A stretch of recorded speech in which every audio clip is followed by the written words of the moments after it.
Hello সবাইকে। আজকে খুব গুরুত্বপূর্ণ একটা ক্লাস নিয়ে কিন্তু আমি চলে এসেছি। থাম্বনেল দেখে আশা করি বুঝতে পেরেছো যে আজকে কি বিষয় আমি আলোচনা করতে চলেছি। এইটা হচ্ছে এই সেগমেন্টের শেষ ভিডিও বা শেষ ক্লাস। এর আগে আমরা মোট 4টে ক্লাস করেছি, যে একাদশ এবং দ্বাদশ শ্রেণীতে তোমরা কি নিয়ে পড়াশোনা করবে, কোনটা নিয়ে পড়লে কি কেরিয়ার অপশন আছে, এই সমস্ত বিষয় নিয়ে। আজকে আমরা এই সেগমেন্টের শেষ ক্লাস করতে যাচ্ছি পিওর সায়েন্স। যারা পিওর সায়েন্স নিয়ে পড়ছো মানে পড়তে চলেছো, এখন তোমাদের মাধ্যমিক শেষ হয়ে গিয়েছে, তোমাদের এখন এটাই সময় যে কি নিয়ে এগোবে ভবিষ্যতে সেই সব ঠিক করে রাখা। তো যারা ভাবছো যে পিওর সায়েন্স নিয়ে পড়বে, 600-র ওপর তোমাদের মাধ্যমিকে মার্কস যাবে, তারা কিন্তু এই ভিডিওটা একবার দেখে নাও। তোমরা আশা করি জানো যে পিওর সায়েন্স নিলে কি কি কেরিয়ার অপশন রয়েছে এবং কি কি সাবজেক্ট কম্বিনেশন রয়েছে। তো বেশি কথা না বলে একটুখানি একটা জিনিস দেখে নাও। দেখো, এই যে স্ট্রিম আমরা বলি, স্ট্রিম বর্তমানে কিন্তু স্ট্রিম হচ্ছে 5 প্রকার। কি কি? প্রথম থেকে লিখি, দেখো, বায়োসায়েন্স,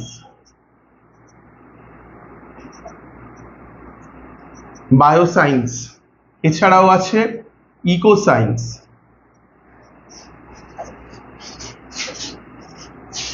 বায়োসায়েন্স আছে, ইকো সায়েন্স আছে, এছাড়াও আছে আর্টস, এছাড়াও আছে কমার্স।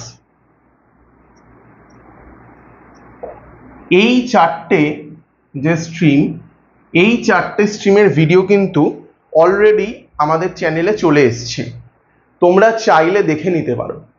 আর আজকে আমরা শেষ ভিডিওটা আলোচনা করব, সেটা হলো পিওর সায়েন্স। পিওর সায়েন্স কি, পিওর সায়েন্সে কোন কোন সাবজেক্ট থাকে এবং পিওর সায়েন্স নিয়ে পড়লে কোন কোন দিকে যাওয়া যায়, সেটাই হচ্ছে আজকের ভিডিওর মূল বিষয়। চলো আমরা ভিডিওতে প্রবেশ করি। এবং যারা চ্যানেলটায় নতুন, প্রথমবার দেখছো, তাদের কাছে অনুরোধ, এই চ্যানেলটা তোমরা সাবস্ক্রাইব করে দিতে পারো। এখানে বিভিন্ন এডুকেশনাল ভিডিও কিন্তু আসতেই থাকে। চলো, পিওর সায়েন্স।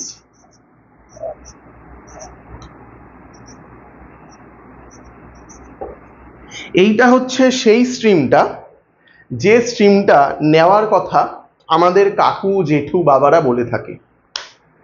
আজকেও সেই দিন অতটাও বদলায়নি যে সময় এই স্ট্রিম নিয়ে মাতামাতি বিষয়টা একেবারে কমে গিয়েছে। আজকের দিনেও বিভিন্ন ঘরে কিন্তু স্ট্রিম নিয়ে একটা মাতামাতি হয়। মানে তুমি যদি আজকে পিওর সায়েন্স নিয়ে পড়ে থাকো, সেক্ষেত্রে তুমি প্রচণ্ড বুদ্ধিমান বা বুদ্ধিমতী একজন স্টুডেন্ট। তুমি যদি বায়োসায়েন্স বা ইকো সায়েন্স নিয়ে পড়াশোনা করে থাকো, তাহলে তোমার মাথাটা পিওর সায়েন্সের স্টুডেন্টের থেকে একটু খারাপ। আর তুমি যদি কমার্স কিংবা আর্টস নিয়ে পড়ে থাকো, সেক্ষেত্রে তোমরা ভালো স্টুডেন্টের আওতায় পড়ছো না। এমনই একটা কিন্তু মেন্টালিটি সমাজে রয়েছে। আগেকার দিনে বেশি ছিল, বর্তমান দিনে খানিকটা কমেছে, কিন্তু তাও রয়েছে। আজকের ডেটে একটা জিনিস কিন্তু মনে রাখবে যে স্কিল শেষ কথা বলে। মানে তুমি তোমাকে কতটা তৈরি করতে পেরেছো, তুমি স্পোকেন ইংলিশ কতটা জানো, তুমি কম্পিউটার কতটা জানো, এই সমস্ত কিছুই কিন্তু তোমাকে একজন ভালো স্টুডেন্ট বা একজন খারাপ স্টুডেন্ট তৈরি করে। তোমার স্ট্রিম, এর পেছনে কিন্তু স্ট্রিমের কোনো হাত নেই যে তুমি ভালো না খারাপ স্টুডেন্ট। তুমি যে সাবজেক্টগুলো পড়তে ভালোবাসো, তুমি যে সাবজেক্টগুলো নিয়ে এগিয়ে চলতে চাও এবং ভবিষ্যতে যেটা হতে চাও, সেই রকম ভাবেই তুমি তোমার স্ট্রিম নেবে। একটা স্টুডেন্ট যদি ভবিষ্যতে কোনো সিভিল সার্ভিস পরীক্ষা পাশ করে সিভিল সার্ভেন্ট হতে চায়, সেক্ষেত্রে তার আর্টস নেওয়া ভালো। কেউ যদি সিএ অর্থাৎ চার্টার অ্যাকাউন্টেন্ট হতে চায়, তাহলে তার কমার্স নিয়ে পড়া ভালো। এবং কেউ যদি ডক্টর বা ইঞ্জিনিয়ার হতে চায়, সেক্ষেত্রে তার সায়েন্স নিয়ে পড়া ভালো। যে ছেলেটি ইঞ্জিনিয়ার হতে চায় মন থেকে বা ডক্টর হতে চায়, সে যদি আর্টস নিয়ে নেয়, সেটা যেমন খারাপ। আবার যে ছেলেটির শিল্প সত্তা রয়েছে বা যে মেয়েটির শিল্প সত্তা রয়েছে, সে যদি কারোর চাপে সায়েন্স নিয়ে নেয়, সেটাও খারাপ। তাই সুতরাং আমি এটা নিশ্চয়ই বোঝাতে পারলাম যে তুমি তোমার কি বলবো, তোমার অওরা যেটাকে বলে আজকের ভাষায় অওরা, সেটা কিন্তু মোটেও তোমার স্ট্রিমের ওপর নির্ভর করছে না। তুমি যেদিকে এগোতে চাও তুমি সেই স্ট্রিম নিয়ে পড়ো। ঠিক আছে, চলো প্রথমেই বলে রাখি যে টোটাল সাবজেক্ট তোমাদের কিন্তু নিতে হবে 6টা। এই 6টা সাবজেক্ট তোমাদের নিতে হবে এবং এটা নিয়ে তোমাদের পড়াশোনা করতে হবে। তার মধ্যে দেখো, প্রথম সাবজেক্ট যদি আমরা আলোচনা করি, প্রথম সাবজেক্ট হচ্ছে বেঙ্গলি। এটা হচ্ছে কিন্তু তোমাদের 1 নম্বর সাবজেক্ট, এবং তুমি যে স্ট্রিম নাও না কেন বেঙ্গলি কিন্তু থাকবে। তাই জন্য আমি এখানে সি লিখে দিচ্ছি, সি ফর কম্পালসারি।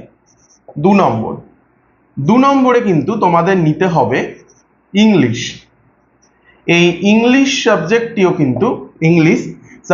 কিন্তু কম্পালসারি, মানে তোমরা যে স্ট্রিমেই পড়ো না কেন তোমাদের কিন্তু এটা রাখতেই হবে। 3 নম্বর, খুব গুরুত্বপূর্ণ একটা সাবজেক্ট, এক সেকেন্ড,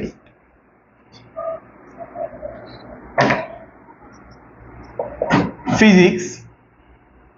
এটাও কিন্তু সায়েন্সের একটা কম্পালসারি সাবজেক্ট, পদার্থবিদ্যা। 4 নম্বরে আশা করছি বুঝতে পেরেছো কি আসবে, ম্যাথস।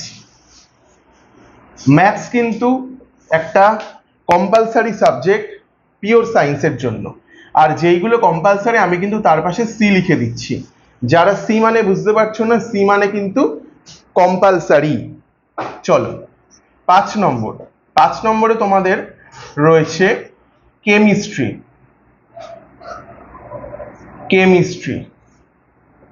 এই কেমিস্ট্রি সাবজেক্টটিও কিন্তু পিওর সায়েন্সের ক্ষেত্রে কম্পালসারি। তাহলে দেখো মোট কটা সাবজেক্ট হলো, মোট হলো তোমাদের কিন্তু 5টা সাবজেক্ট, 1 2 3 4 5। এখানে আমি কি বলেছি, এখানে বলেছি 6টা সাবজেক্ট নিতে হবে। তাহলে আরেকটা সাবজেক্ট কি, আরেকটা সাবজেক্ট অনেকেই সন্দেহ করেছো যে আরেকটা সাবজেক্ট হচ্ছে বায়োলজি, তাই তো?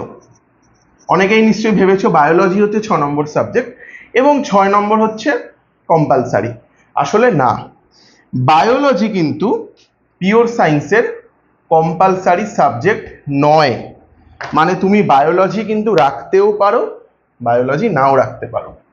বায়োলজি ছাড়া আর কি কি রাখতে পারো, বায়োলজি ছাড়া তুমি রাখতে পারো কম্পিউটার অ্যাপ্লিকেশন, অথবা নিচের লাইনে লিখছি, অথবা কম্পিউটার সায়েন্স।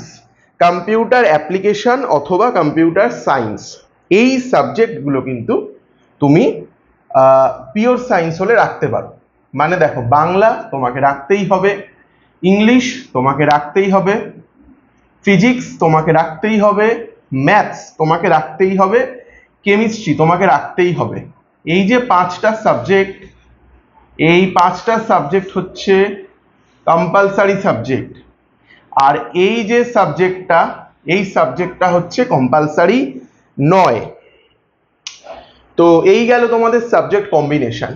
আরেকটা জিনিস তোমাদের এখানে বলে রাখা ভালো যে এই যে পিওর সায়েন্সে যারা পড়ে সেই সমস্ত স্টুডেন্টরা কিন্তু দুটো পথেই যায়।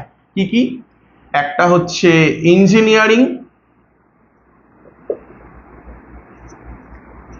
ইঞ্জিনিয়ারিং, আরেকটা হচ্ছে কি, আরেকটা হচ্ছে ডক্টর, অর্থাৎ মেডিকেল লাইনে। তোমরা ইঞ্জিনিয়ার হতে পারো যদি জেইই মেইন পরীক্ষাটা দাও, তোমরা ডাক্তার হতে পারো, মেডিকেল নিয়ে পড়তে পারো যদি নিট পরীক্ষাটা দাও। এই দুটো সেরা কেরিয়ার অপরচুনিটিসের জন্যই কিন্তু মানুষের পিওর সায়েন্স নেয়। তাই তুমি যদি মনে করে থাকো যে তুমি এই দুটো এন্ট্রান্স পরীক্ষায় বসবে এবং ক্লিয়ার করে আলটিমেটলি একজন ইঞ্জিনিয়ার হবে বা একজন ডক্টর হবে, সেক্ষেত্রেই কিন্তু তোমার পিওর সায়েন্স নেওয়াটা উচিত। ঠিক আছে, আরেকটা জিনিস এখানে আমি বুঝিয়ে দিই, মানে বলে দিই, সেটা হচ্ছে BE প্লাস PMC। এটা হচ্ছে পিওর সায়েন্সের একটা কোড। না, এটার কোনো সরকারি স্বীকৃতি নেই, এটা তোমরা মনে রাখার জন্য বলতে পারো কি বিই প্লাস পিএমসি। বিই মানে বেঙ্গলি ইংলিশ প্লাস পিএমসি মানে ফিজিক্স ম্যাথ কেমিস্ট্রি। এটা হচ্ছে ম্যাথ পিওর সায়েন্সের কম্পালসারি সাবজেক্ট। এর সাথে তুমি বায়োলজি, কম্পিউটার অ্যাপ্লিকেশন বা কম্পিউটার সায়েন্স নিতে পারো। তো এটা একটু মুছে দিই এই সাইডটা। আর কিছু কথা রয়েছে। বিষয়টা হচ্ছে যে তুমি যদি ডাক্তার হতে চাও, মানে মেডিকেল নিয়ে যদি পড়তে চাও ভবিষ্যতে, সেক্ষেত্রে তোমাকে যে পরীক্ষাটায় বসতে হবে সেই পরীক্ষাটার নাম হচ্ছে নিট পরীক্ষা। কি নাম? পরীক্ষাটার নাম হচ্ছে নিট পরীক্ষা। এবার এই নিট পরীক্ষায় তুমি যদি বসতে চাও, তো সেক্ষেত্রে তোমাকে কোন কোন সাবজেক্টগুলো রাখতেই হবে কম্বিনেশনে। সেক্ষেত্রে দেখো, তোমাকে কিন্তু রাখতে হবে ফিজিক্স, রাখতে হবে ফিজিক্স। নিটের জন্য তুমি বসতে চাও যদি, সেক্ষেত্রে তোমাকে কিন্তু ফিজিক্স রাখতে হবে। আর রাখতে হবে তোমাকে কেমিস্ট্রি রাখতে হবে তোমাকে।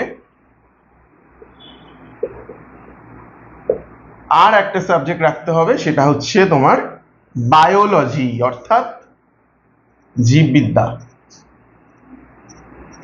তো সুতরাং যারা নিট দেবে, মানে মেডিকেল নিয়ে পড়বে, তাদের তো আর এখানে কোনো প্রশ্নই নেই, কম্পিউটার অ্যাপ্লিকেশনও রাখার প্রয়োজন আসছে না, কম্পিউটার সায়েন্সও রাখার প্রয়োজন আসছে না। তারা কিন্তু Bangla, English, physics, maths, chemistry এবং বায়োলজি নিয়ে পড়বে, যেখানে নিটে তোমাদের কাজে লাগবে ফিজিক্স, কেমিস্ট্রি এবং বায়োলজি। আচ্ছা, প্রশ্ন আসছে ম্যাথ কি কাজে লাগে না? ম্যাথস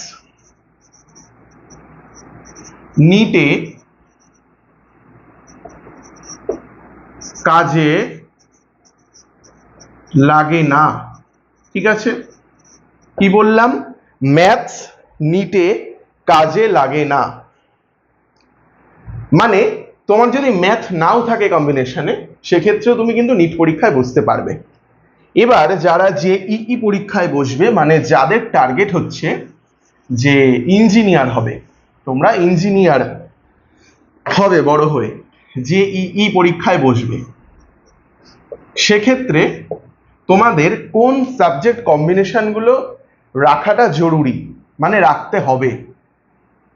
সেক্ষেত্রে দেখো, তোমাদের প্রথম সাবজেক্ট ফিজিক্স রাখতে হবে, দ্বিতীয় সাবজেক্ট ম্যাথ রাখতেই হবে, আর তৃতীয় সাবজেক্ট কেমিস্ট্রি রাখতেই হবে। তাহলে বাদ গেল কোনটা? বাদ গেল হচ্ছে বায়োলজি।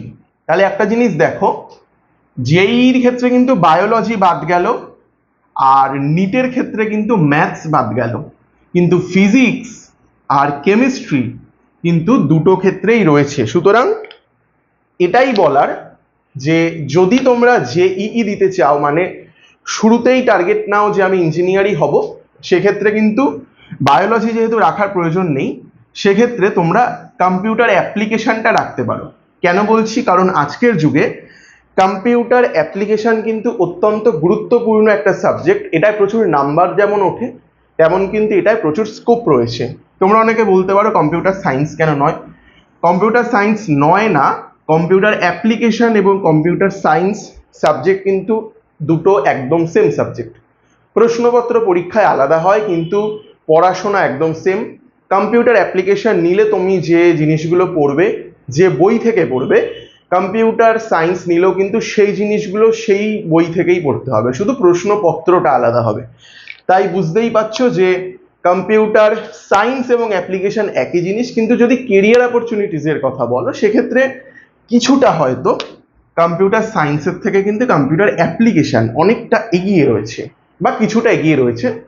তাই আমি বলবো যে কম্পিউটার অ্যাপ্লিকেশন নাও, না নিলে সায়েন্সও নিতে পারো, কোনো প্রবলেম নেই।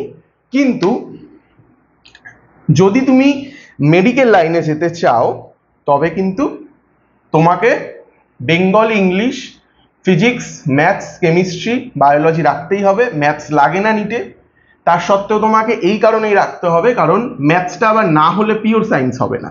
পিওর সায়েন্সের ক্ষেত্রে কিন্তু ম্যাথ কম্পালসারি সাবজেক্ট। তো এই ছিল আজকের ভিডিও। খুব বেশি বড় ভিডিও হলো না কারণ পিওর সায়েন্স বহু পুরনো একটা সাবজেক্ট কম্বিনেশন। প্রচুর মানুষ এই স্ট্রিম নিয়ে পড়াশোনা করেছেন, বড় বড় জায়গায় পৌঁছেছেন, এবং যারা পিওর সায়েন্স নিয়ে পড়বে আশা করি তারা সমস্ত কিছুই জানে। তাই ভিডিওটা খুব বেশি লম্বা হলো না। আর শেষে এইটাই বলার যে তোমরা যারা ক্লাস 5 থেকে ক্লাস 8 পর্যন্ত আর্টস গ্রুপের পড়তে চাও বা টিচার খুঁজছো তারা আমার সাথে যোগাযোগ করতে পারো। আর যারা ক্লাস 9 থেকে ক্লাস 12 পর্যন্ত ইতিহাস বা হিস্টোরির টিচার খুঁজছো বা পড়তে চাও তারা আমার সাথে যোগাযোগ করতে পারো। আমার নাম্বার কি 7044852934। এই নাম্বারে তোমরা যোগাযোগ করতে পারো। আমার অফলাইন সেন্টার রয়েছে কোথায়? সোদপুরে। কোথায়? সোদপুরে। সোদপুরেই যে এসে পড়তে হবে তার কোনো মানে নেই, তোমরা সম্পূর্ণ অনলাইন মোডেও পড়তে পারো, অনলাইন মোড। সেক্ষেত্রে তোমাদের গুগল মিটে ক্লাস হবে। ইউটিউবে এরকম প্রচুর ভিডিও রয়েছে যেগুলো প্রাইভেট করা, তোমরা ভর্তি হলে সেই ভিডিওগুলো অ্যাক্সেস করতে পারবে। সেইভাবেও ক্লাস হবে হাইব্রিড মোডে, এবং সমস্ত প্রিন্টেড নোটস তোমাদের হোয়াটসঅ্যাপে পাঠিয়ে দেওয়া হবে। তাই তোমরা যদি আমার কাছে পড়তে চাও হিস্টোরিসিটিতে তাহলে এই নাম্বারটায় আমাকে কল করতে পারো। তো এই ছিল আজকের ভিডিও। আমরা তাহলে কিন্তু একটা গোছানো ক্লাস করলাম, মানে শুরুতে আমরা bio science, eco science, commerce, arts করেছি, একটাই ভিডিও বাকি ছিল পিওর সায়েন্স। ভেবেছিলাম করব না, কারণ পিওর সায়েন্স নিয়ে যারা পড়তে চায় বেশ কঠিন একটা স্ট্রিম কিন্তু পিওর সায়েন্স। তো পিওর সায়েন্স যারা পড়তে চায় তারা কিন্তু জানে পিওর সায়েন্স তারা কেন নিচ্ছে, তাদের উদ্দেশ্যটা কিন্তু পরিষ্কার। তো আমি তাই ভেবেছিলাম যে ভিডিওটা বানাবো না, কিন্তু তাও বানিয়ে দিলাম যে কেমন একটা অসম্পূর্ণ লাগছিল জিনিসটা। তো এই ছিল আজকের ভিডিও। চ্যানেলটায় নতুন হলে তোমরা চ্যানেলটা সাবস্ক্রাইব করে দিতে পারো। এইটুকুই, চলো।